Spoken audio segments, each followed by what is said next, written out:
Congress to build on this progress by passing legislation that will help grow the economy, as the President says, from the bottom up and the middle out, ensuring that no one gets left behind. Washington, that's right. Washington must take action to help cities by addressing homelessness, expanding services for mental health, and protecting our civil rights, our reproductive rights, and especially our voting rights.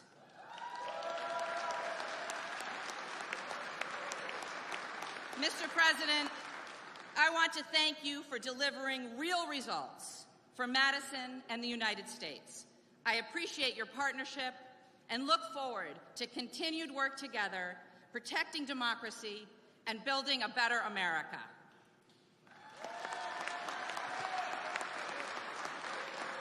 And now, brothers and sisters, please join me in welcoming my friend and our Congressman, Mark Pocan.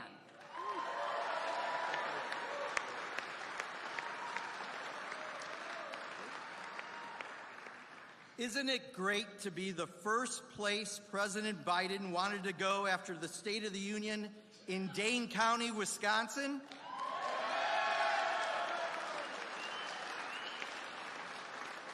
We are so honored to be visited today by President Joe Biden. The last 2 years have been crazy busy, with the Democrats narrowly in charge of the House and Senate, and Joe Biden in the White House. We got a ton done. First, we passed the American Rescue Plan that helped us reopen the U.S. economy from COVID. Then, after 4 presidents of both parties talking about investing in the nation's much-needed infrastructure, it was Joe Biden that actually got it done.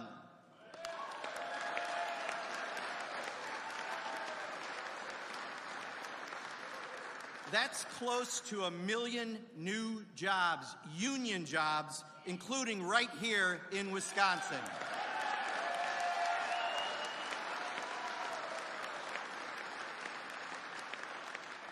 We passed the CHIPS Act so we can start making crucial items like computer chips right here in America instead of overseas. That's even more family-supporting jobs created by Democrats.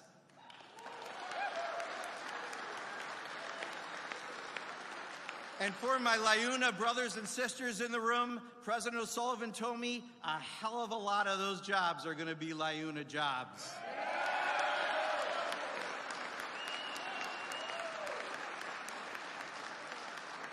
And finally, we passed the Inflation Reduction Act, which is lowering the cost of health care for Americans, including prescription drug prices, capping the cost of insulin, and reducing student debt. Any one of these bills would have been the biggest done in any previous session that I've been in Congress. But with Joe Biden as president, we did all 4 bills in one session.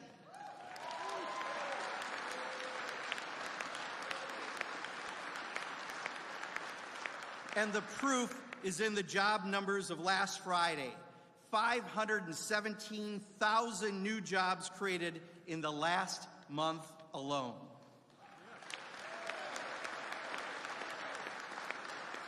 Now, there's a new majority party in the House.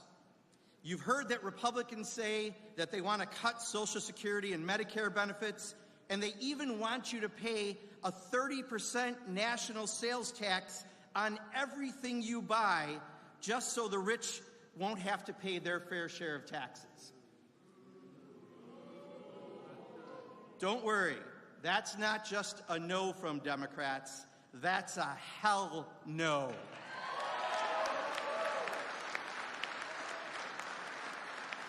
And with Joe Biden in the White House and Democrats retaking the House majority in 2024, we will get the rest of the president's agenda done. Affordable health care, paid leave, the child tax credit, and a whole lot more. The great Midwesterner Paul Wellstone used to say, "We all do better when we all do better."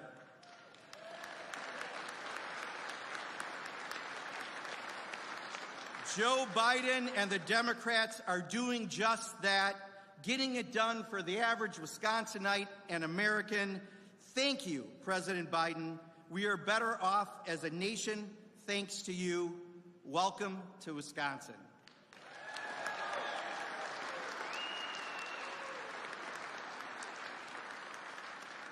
It is now my great honor to introduce someone who not only has been an outstanding governor for the last 4 years, but even better, he's going to be an outstanding governor for the next 4 years.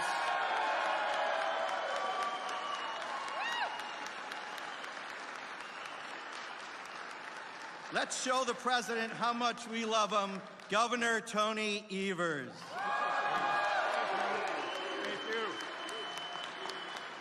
Thank you all.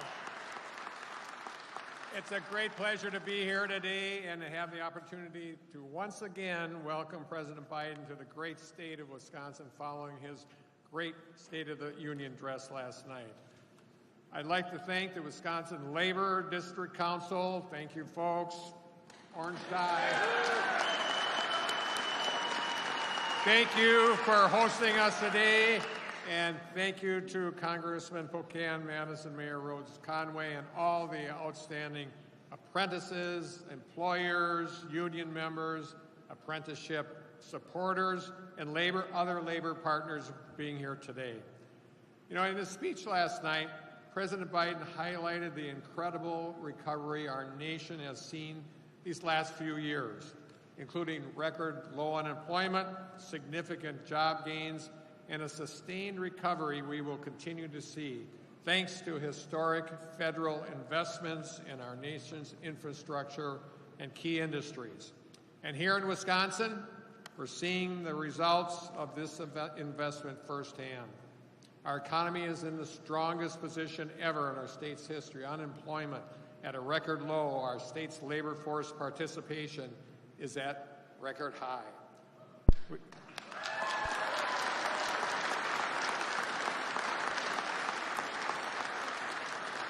We've already delivered the largest tax cut in state history and kept more money in Wisconsinites' pockets, and we're going to continue to cut taxes to the middle class, not the wealthiest among us. And central to our successful economic recovery has been the support of our union workers and folks in the trades. Thanks to you, we've improved over 5,800 miles of roads and nearly 1,600 bridges across our state. Thanks to you, we're bringing new or improved high-speed internet access to more than 387,000 homes and businesses in the state of Wisconsin. We've replaced thousands of miles of lead service lines and made great strides in investing in the reliability and sustainability of our state's infrastructure. And thanks to investments like the President's once-in-a-generation bipartisan infrastructure law, we have even more funding coming our way to continue this essential work.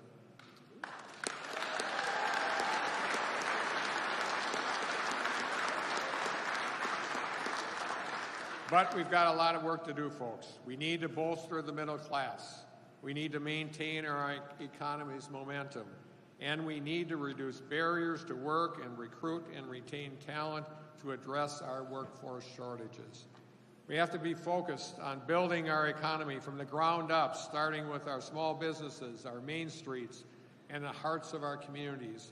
The President believes the best way to grow the economy, create good-paying jobs, and lower costs for families is by supporting workers and investing in people, and on that we certainly agree. From expanding clean energy jobs and bolstering manufacturing to replacing lead pipes and expanding high-speed internet, to making health care and mental health care more affordable and accessible. Together, we are building the sort of future that we want for our state and our country.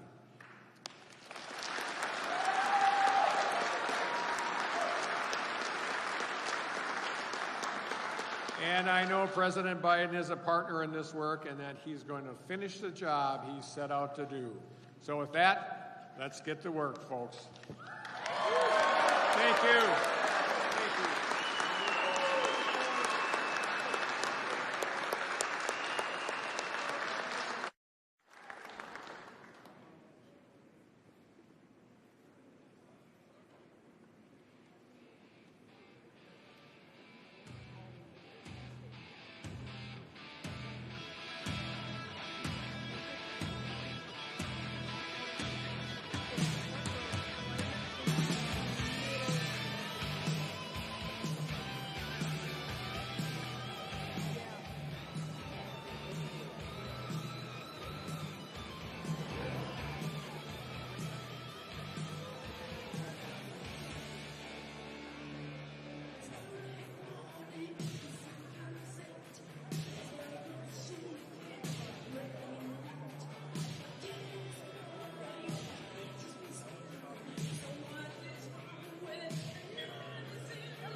welcome Sarah Varga.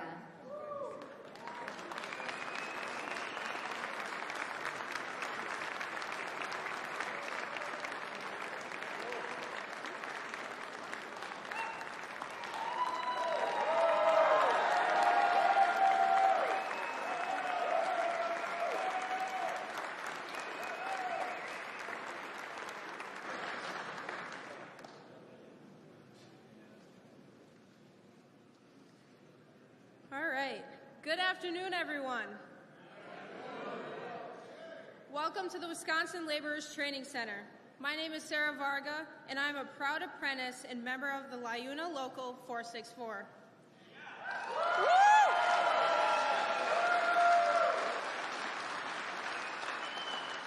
Growing up in Janesville, I was always outdoors, either helping my dad work around the house or at a local rink playing ice hockey.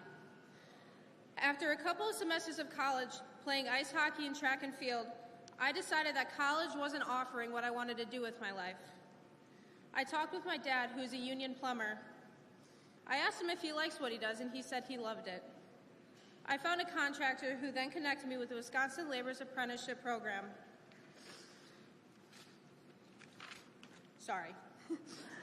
I have found my home at Edgerton Contractors and within my union family at Local 464 here in Madison. Working as a union laborer has taught me that I do not need a college degree to have a good paying, family supporting job with great wages, health care, and a pension.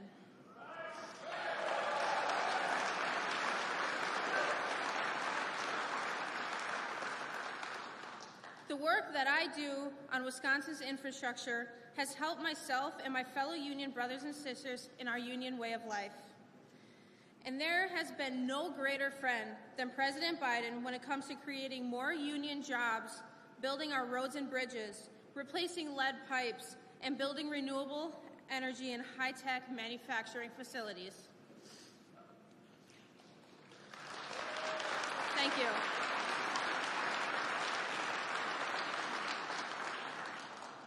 President Biden is the best president in history for unions, and I am so proud and greatly honored to introduce to you the President of the United States, Joe Biden.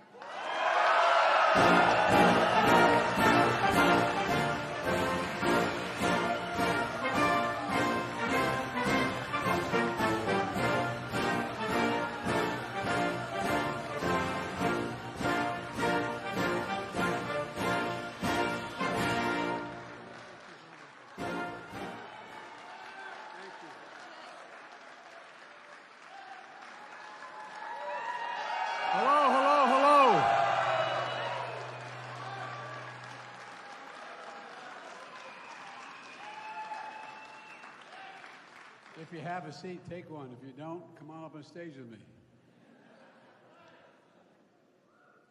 Well, thank you very much. You know,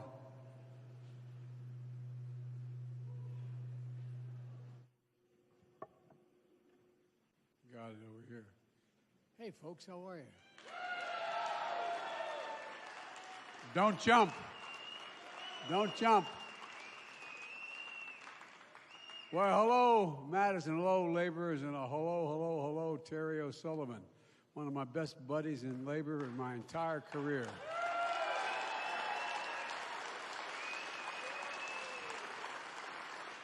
The thing about Terry is whatever he says he does, even when circumstances change. I love the people who say, I'll be there with you, and I say, oh, I can't anymore. Things have changed. Whatever he tells you, he does. Whatever he tells you, he does.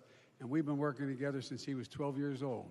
No, I'm only joking, but, you know, every time I have a problem in Delaware, Gov, I just go across the river in New Jersey and make sure everything got squared away. You think I'm joking? This is the most reliable guy, one of the most reliable guys in labor or business, and I really appreciate it. So, look, I want to thank Sarah for the introduction. And, boy, can she wield a mean hockey stick. I tell you, I was in the back. Reason we were taking a little longer is I have a granddaughter who's a hell of an athlete. She's going to graduate this year from college, but she played lacrosse and field hockey.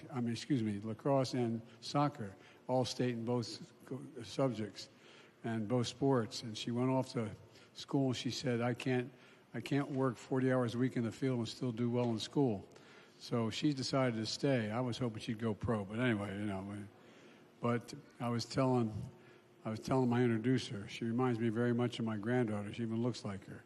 At any rate, Madam Mayor, thanks for the passport into town. Appreciate it. Where is she? And there you are.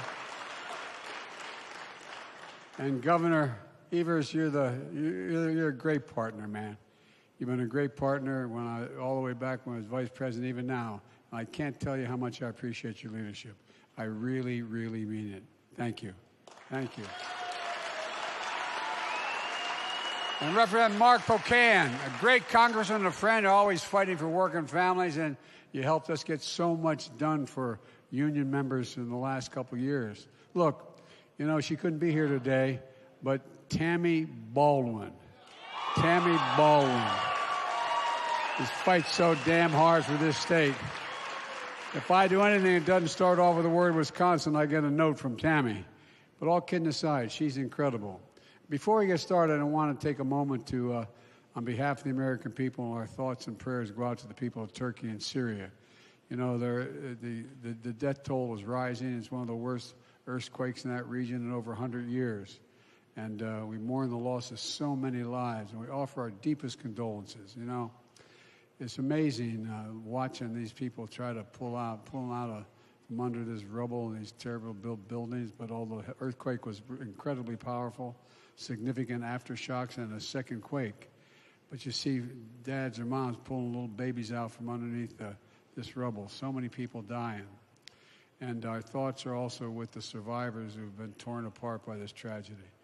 As I told President Erdogan, and I called him immediately when the first quake hit, that the United States is offering our full support, rescue and recovery teams and our NATO ally, deploying teams for the U.S. Agency of International Development, drawing additional resources, including our armed forces in Europe to assist Turkey's teams on the ground. In Syria, the U.S. is supporting humanitarian partners who are responding with equipment and assistance and have been conducting urgent search and rescue missions from day one, even in the face of a staff member's death and injuries in that first day.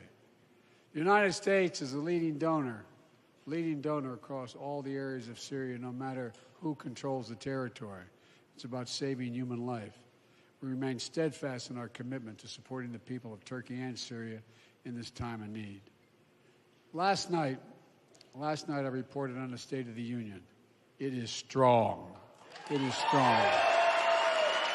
And it's strong because of you. Because the soul of the nation is strong.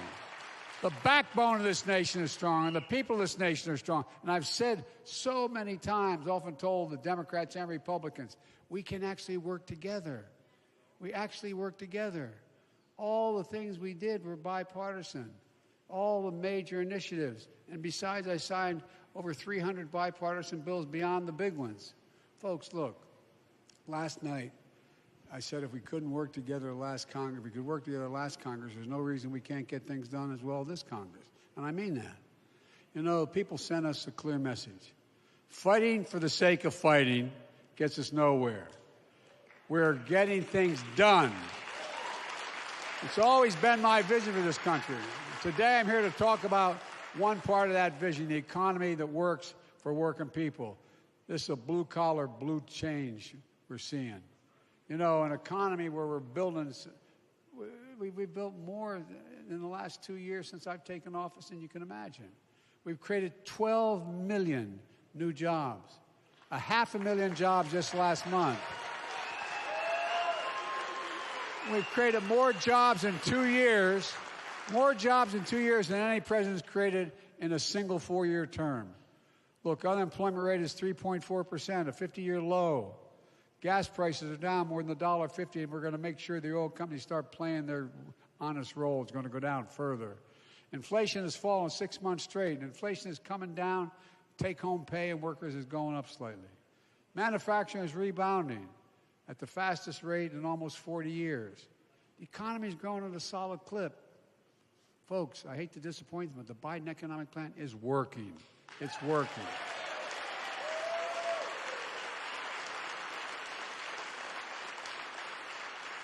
But that's not news to any of you. Laborers here in Wisconsin, union workers across the country are seeing it firsthand. Because for the first time in a long time, we're building an economy from the bottom up and the middle out. The bottom up and the middle out. With products made in America, with union labor. Not labor, union labor. I mean it. My American plan, my economic plan is for the middle and working class Americans to get up every morning, go to work, and bust their necks just trying to get an honest living. You know, my dad used to have an expression. He wasn't a college guy. He regretted he never got to go to college. But my dad worked like hell. My dad used to say, I mean this sincerely, and all the kids in the family know it. He'd say, Joey, a job's about a lot more than a paycheck. It's about your dignity. It's about respect. It's being able to look your kid in the eye and say, honey, it's going to be okay, and mean it, and mean it. Look, I've said many times, Wall Street did not build this country. The middle class built the country, and unions built the middle class. That's a fact.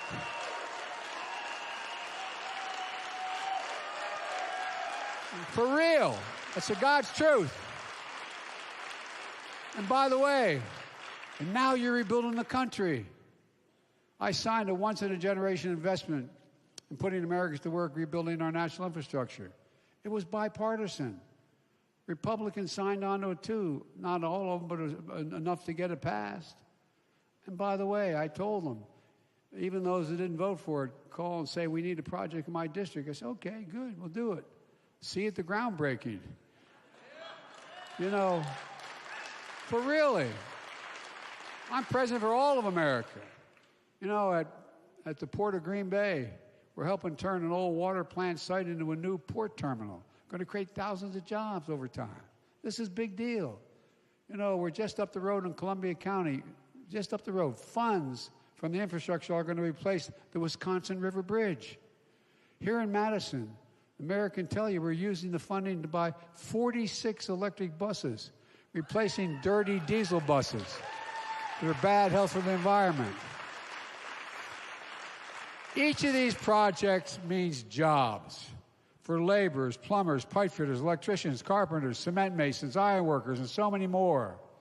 These are good jobs, jobs you can raise a family on. And most don't require a college degree, jobs where people don't have to leave home in search of an opportunity. But they do require at least 4 years of trained apprenticeships, which is one of the reasons the United States has the best trained workers in the world like you. And by the way,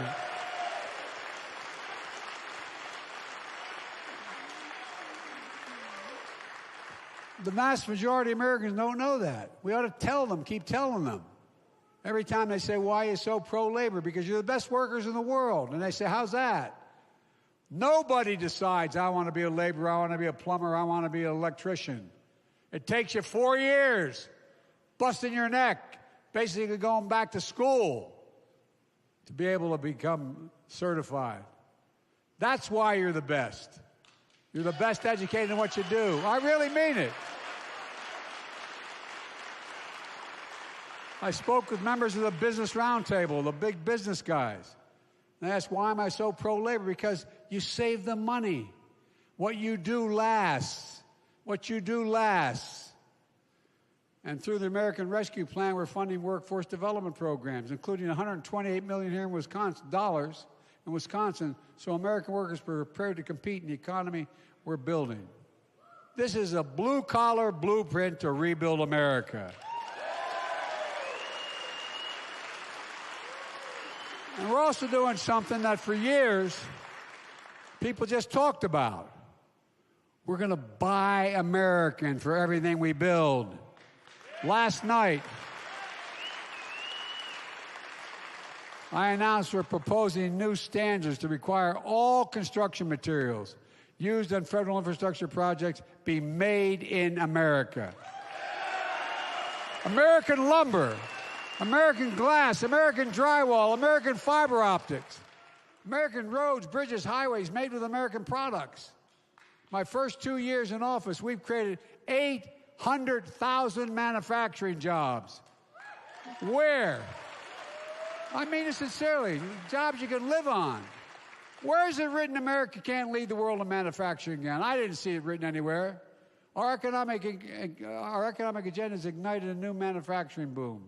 Just outside of Madison, Arrowhead Pharmaceuticals is going to hire 250 workers in a drug manufacturing facility.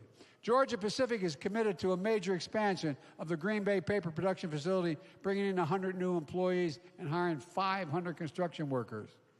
For decades, we've imported products from abroad and sent jobs overseas because they thought it was cheaper to have the cheaper labor. Now America's exporting product overseas and creating jobs here at home.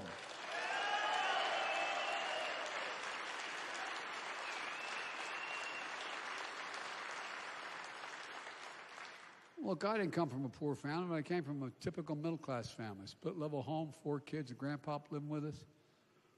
Wasn't so private for mom and dad, but we thought it was good. But all kidding aside, typical middle-class family. For decades, the backbone of America, the middle class, has been hollowed out. It's been hollowed out. Good-paying manufacturing jobs moved overseas, production, because it was cheaper there.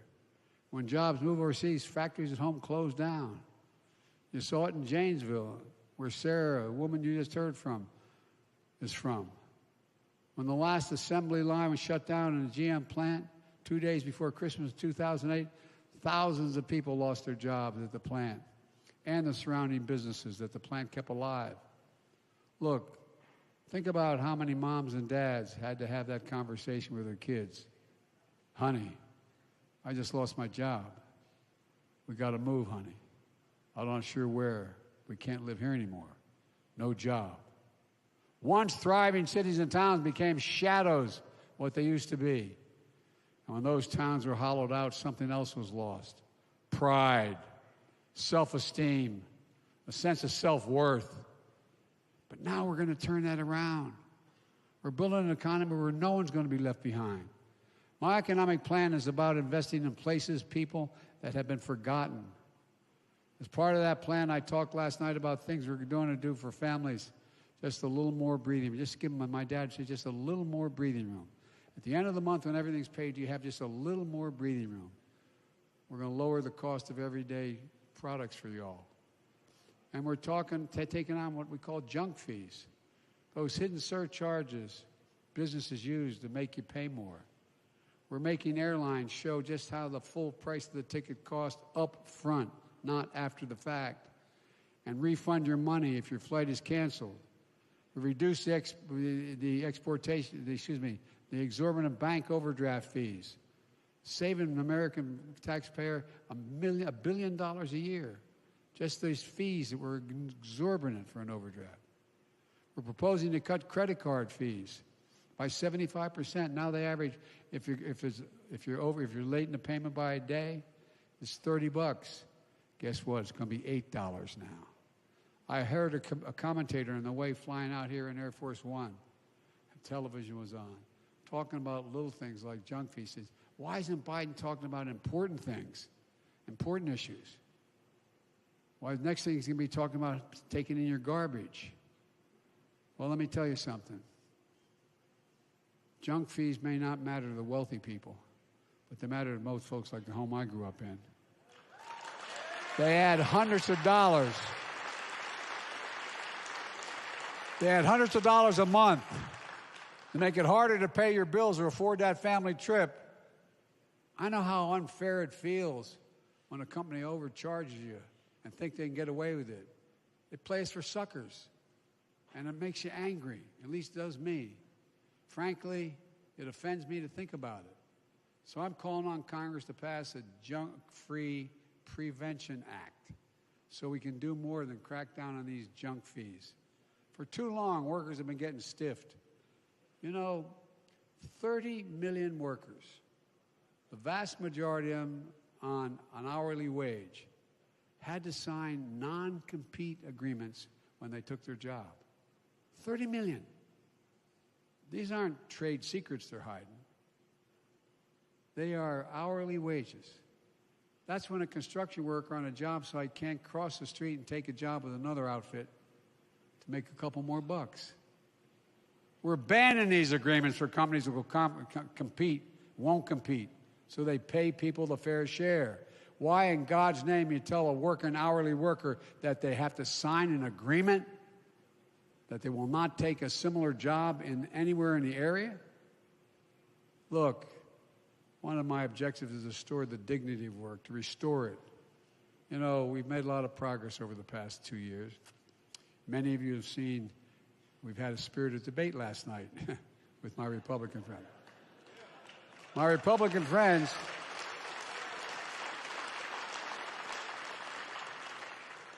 they seem shocked when I raised the plans of some of their members and their caucus to cut Social Security. And Marjorie Taylor Greene and others stood up and said, liar, liar. Reminds me of liar, liar, house on fire, yeah. Well, guess what?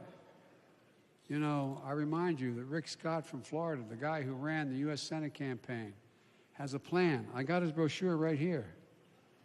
Has a plan. Here's what he says in his plan. Let me open it up here. Sorry.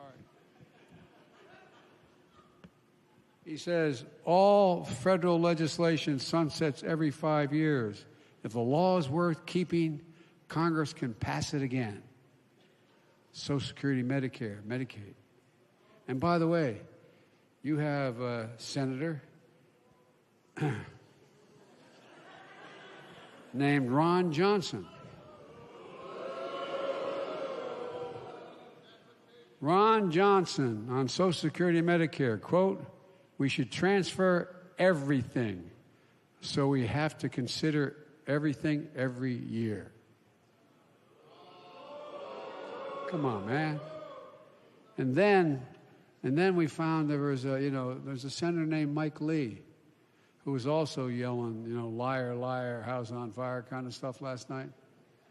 Well, I didn't even know this, but they played a video showing him. He said, when I said I didn't say the whole part. I said, leading Republicans want to cut Social Security and Medicare. And so they played last night something I didn't even know existed. A video of him saying, I'm here right now to tell you one thing you probably never heard from a politician.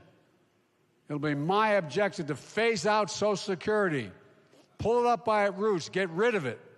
Then he had, I'm quoting this now, Medicare and Medicaid are the same sort. They need to be pulled up. Sounds pretty clear to me. How about you? But they sure didn't like me calling them on it. Look, a lot of Republicans, their dream is to cut Social Security and Medicare. Well, let me just say this. It's your dream, but I'm going to, my veto pen, make it a nightmare. But here's actually the good news. There's a lot of good Republicans. I found it interesting that when I called them out on that last night, it sounded like they agreed to take these cuts off the table. Remember I said, no, I'm serious. Remember what I said? I said, so you're not going to cut it, huh? No. I said, okay, we got a deal. Well, I sure hope that's true. I'll believe it when I see it and their budget's laid down with their cuts they're proposing. But it looks like we negotiated a deal last night on the floor of the House of Representatives. Seriously, you see them all standing up saying, we're not going to cut anything. Well, that's good. Because, by the way, we got a lot of good bipartisan stuff done in the previous year. Why can't we do it again? Here's the bottom line. All of you have been paying into the system every single paycheck you've had since you started working. These benefits belong to you, the American worker. You earned it. And I will not allow anyone to cut them, not today, not tomorrow, not ever, period.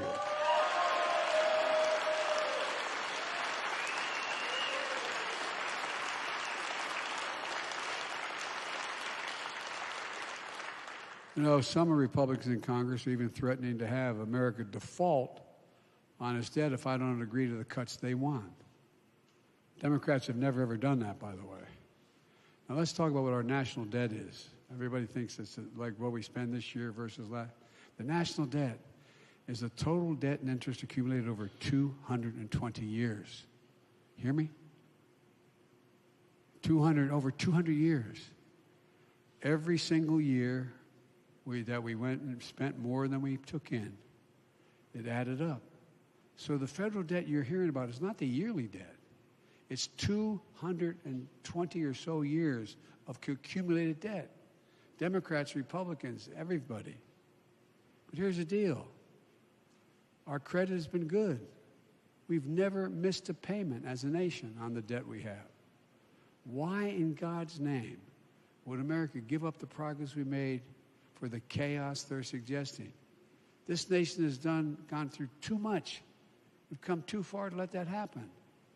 I won't, not on my watch. And while there's more work to do, it's clear our plan is working because of the grit and resolve of the American worker. And I'm not trying to just be nice to you. I've been saying this my whole career. We're going to keep lowering costs for families. We're going to keep putting shovels in the ground to rebuild our infrastructure, our supply chains, and manufacture more here at home. You know, in the communities across the country that were too easily written off for dead, we're going to see not only jobs and economic opportunity return, but a sense of pride. I'm from Scranton, Pennsylvania. I was raised in a little steel town called Claymont, Delaware. There's no more steel being made. Scranton, because of coal, everyone's from Scranton. And just like you're going to see here in Wisconsin, we're going to make sure that what we do is we rebuild these communities. Let me close with this. I've long said it's never been a good bet to bet against America. Not a joke. That's what I've told I've been doing foreign policy for a long time. I know every major world leader for the last 35 years. Know them face to face. I did it for the previous president, my president, Barack Obama, and I'm doing it now. I can say honestly, as I stand here today, I have never, ever been more optimistic about America's future than I am today. We just have to remember who in God's name we are. We're the United States of America. We're the best positioned nation in the world to lead the world in the 21st century. There's nothing beyond our capacity if we work together. And it's my hope we're going to find enough Republicans who want to do that. God bless you all, and may God protect our troops. Thank you. Thank you.